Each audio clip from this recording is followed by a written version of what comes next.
The movie begins with four popular high school girls called the Flawless Four, walking through the hallway. Their leader Courtney is feisty and likes Satan in heels. One of them, named Liz, is loved by everyone because she's usually kind, which makes Courtney mad. On Liz's 17th birthday, three masked assailants suddenly come to gag her and throw her in the trunk.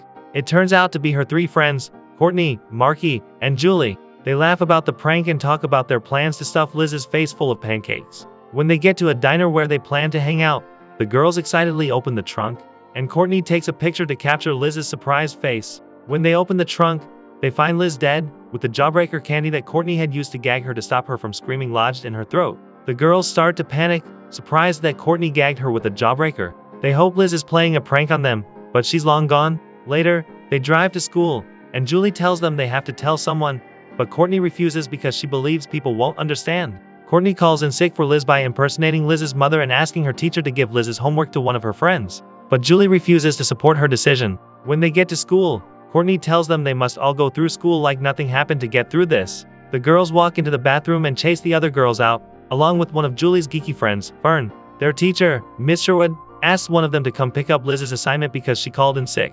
So Courtney offers to do that. In class, Julie looks uncomfortable and somehow takes the literature teacher's explanation of Shakespeare as an accusation of what they've done. The other girls seem distracted in class too. During lunch, they discuss what they'll do, and Courtney suggests that they frame the situation to look like Liz was sensually assaulted because she was involved in some dirty things. When school ends, Courtney forgets to get the assignments from Miss Sherwood. Meanwhile, Fern goes to see Miss Sherwood and eagerly collects the assignment to take it to Liz's home because she adores Liz. The girls take Liz's body to the house to put her back in her room.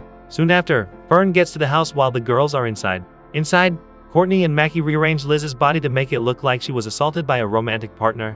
While Julie goes through their old pictures, Fern stays at the front door and practices how she'll introduce herself to Liz. Meanwhile, Julie mistakenly turns on a digital card that allows you to record a greeting. The card lets out a recording of Liz's voice, which freaks them out. Outside, Fern hears a scream and steps into the house to check on Liz. Inside the room, Courtney snatches the recording greeting card from Julie, who seems to be getting cold feet. Fern goes upstairs and overhears the girls argue about going to the police. Julie angrily leaves, and the three girls run into Fern at the door. Courtney probes Fern and asks her what she heard, but Fern sees Liz's body on the bed and runs away with a scream.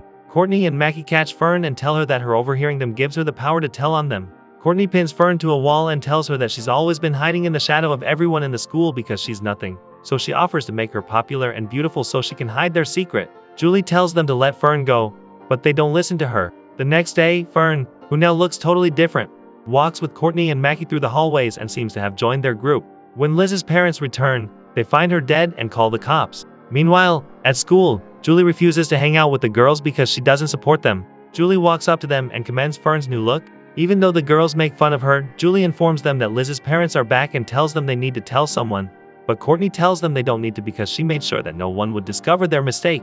When alone, Courtney tells Julie that she has told the other girls that they'll tell everyone she did it if she decides to tell anyone, so it'll be her word against theirs. During lunch, the girls stop Fern from eating because they won't be caught dead eating outside. When Courtney's boyfriend, Dane, approaches them, Courtney introduces Fern as a transfer student named Violet. Sometime later, while Miss Sherwood is having a smoke, she is approached by a detective named Vera, who has been put in charge of Liz's case. Outside, a guy named Zach approaches Julie and asks to give her a lift since she's not hanging out with her friends. When he drops her off at her house, she gives him her phone number. That night, as Julie goes through some childhood pictures, she sees one with Fern in it, so she decides to call her. When Fern picks up the call, Julie talks to her about how weird things have been since what happened to Liz. They laugh about their childhood memories, but Courtney suddenly calls Fern and insists that she must pick her calls above everything else. Julie eventually hangs up when Fern doesn't get back to her. Meanwhile, Courtney and Dane have some bedroom fun. While they're at it, some police officers come to Courtney's door. Julie goes to Liz's home and stares at her Paul in tears.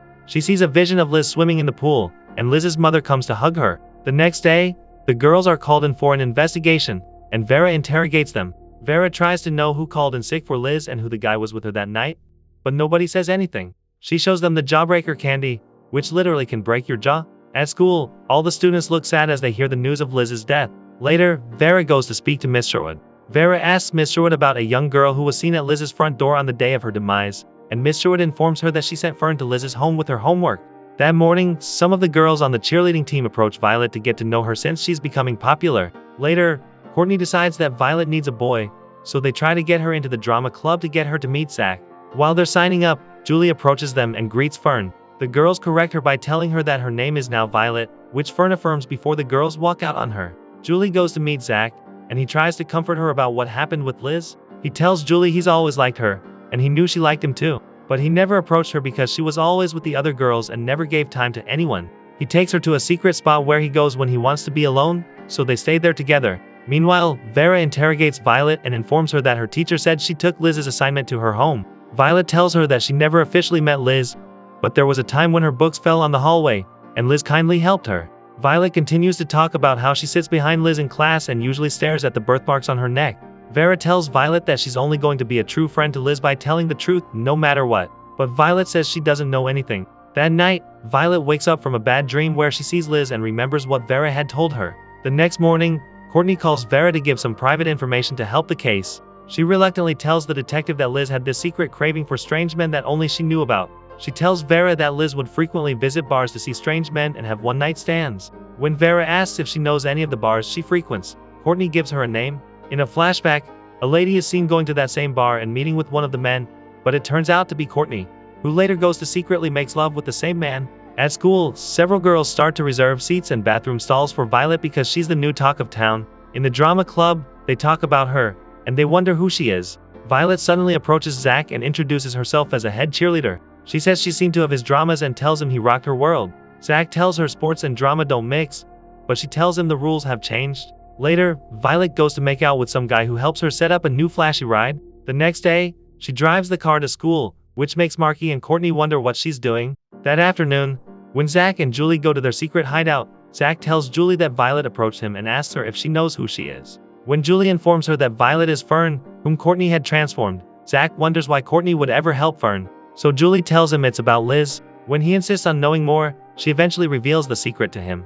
He tells her she can't keep quiet and she has to tell someone, so she tells him she knows that. At school, Courtney tells Marky that she's taking Dane to prom so they can win. She tells Marky that she doesn't care what happens to Dane after because he's just there to make her look good in the yearbook. Marky complains about how out of control Violet has been recently, but Courtney tells her that she's just like a thirsty person who hasn't seen water in a while. While they're talking, they find Violet outside dancing in front of a crowd on her car hood. Courtney drags Violet aside and confronts her about disrespecting them. When Courtney tells Violet she can return her to her identity as Fern's and she made her, Violet tells them they can't do anything to her because she knows what really happened to Liz. Meanwhile, Zach and Julie talk about how they can gather evidence against the other girls. Julie recalls that Courtney had taken a picture of Liz in the backseat after they kidnapped her. They rush to the diner to find the camera, but they can't find it. Oddly, the picture Courtney took is just a stone's throw away from them. They both rush to see Vera to tell her what they know. But Vera informs them that they have a man in custody based on their investigation and they would like to run a test on his fluids. When they're alone, Julie realizes that Courtney has framed the poor guy. In school, Violet arrives and finds posters of her identity as Fern placed throughout the school. She suddenly faints and wakes up in the school clinic. When she wakes up, she tries to pull out all the posters, but the kids at school make fun of her. When she runs into the girls, she faints again, so they make fun of her. When Zach and Julie get to school, they find her on the ground and try to help her. Fern tells them she's nothing and she's a nobody, but Julie tells her that's not true. When the flawless girls approach them, Julie promises Courtney to get back at her. While Julie and Zach take Fern home, they realize that Courtney had made love with the poor guy to frame him. That night, the students attend the prom and have some fun, but Julie and Fern are nowhere to be found. At Julie's home, her mom brought some things that belonged to Liz that Liz's mother brought because she felt she would want them. Julie opens them and eventually finds the greeting card. When she opens the greeting card, she realizes that Courtney had accidentally pressed the record button and had recorded herself saying that she killed Liz. Moments later, Zach, Julie, and Fern proudly go to prom since they've gotten evidence to prove Courtney's crime. When they walk in, the girls, along with the cheerleaders, make fun of them, but they ignore their jesting. When it's time to announce the prom king and queen, Mr. Wood comes on stage to do the honors. She names Dane the prom king, and the crowd cheers for him. Meanwhile, Zach goes backstage to plug their recording into the hall speakers. Mr. Wood soon calls out Courtney as the prom queen, and the crowd goes wild when she steps on stage to give her speech. Zach plays the recording of her saying she killed Liz. When the crowd realizes it's her voice, they stare at her incredulously, and the entire hall goes silent. From across the hall, Julie sends a kiss to her. The crowd soon starts to throw things at Courtney, so she steps off stage in shame as they claw at her and ruin her makeup. When she gets away from the crowd, Julie takes a picture of her, which eventually gets into the yearbook.